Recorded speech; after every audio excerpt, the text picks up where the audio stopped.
सोलापूर शहरातील मल्लिकार्जुन नगर येथे मुस्लिम तरुणाने माणुसकीचे दर्शन घडवले।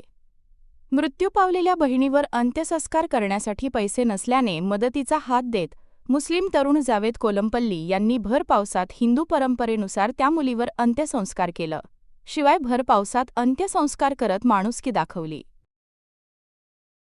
नमस्कार, माझं नाव सुरेश चंद्रशेखर गणेश, 17 मल्लिकार्जुन नगर, अक्कलकोट रोड, सोलापूर।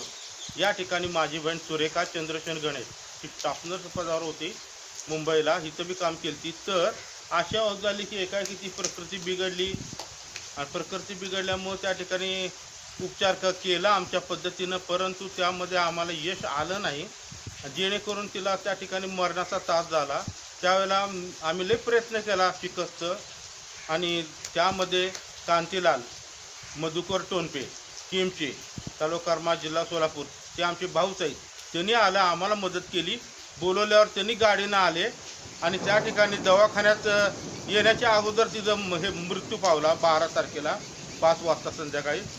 तर जावेद भाई सिव्हिल हॉस्पिटल चर्चा करताना सिव्हिल बाबा मित्री यांनी आम्ही फोन लावला यांना, त्यांनी आम्हाला मदत केली। जावेद भाईचं नाव आणि तुमचं नाव कुमार यांचं त्या ठिकाणी नाव सांगितलं। त्यांनी आम्हाला सर्वोपरी मदत केली। मयच करायला त्या ठिकाणी कुणी तयार नव्हतं। एकीकडे जोराचा पाऊस होता, त्या ठिकाणी त्यांनी आमच्यासाठी खूप कष्ट घेतलं। त्यांच्यासारखा देव माणूस, दोघासारखा किंवा कांतीलासारखा देव माणूस आम्हाला भेटणं अशक्य आहे। देव त्यांना सुखी ठेव, यश देव, सुखी ठेव, बरकत हो, भरभर ठेव, हे देवाजवळ माझी प्रार्थना। सुरेखाची बहीण आहे, तिला बी सुखी ठेव। आम्हाला होईल तेवढं प्रयत्न केलं, आम्हाला यश त्या ठिकाणी तिला वाचवण्यात आलं नाही, कारण आजारी असल्यामुळे आम्ही काय करू शकलो नाही। सिव्हिलला प्रयत्न केला पहिले, त्या सक्सेसफुल झाला। सारखा आजारी पडल्यावर आम्ही काय करू शकलो नाही। शेवटी तिची मयत झाली काल 12/9/2025 रोजी संध्याकाळी 5 वाजता।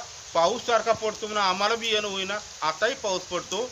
तर जावेद भाई आणि हे आपलं कुमार आणि तसंच कांतीलाल टोनपे हे माझे भाऊ, यांचं मी आभार मानतो, शतशः आभार, नमस्कार करतो।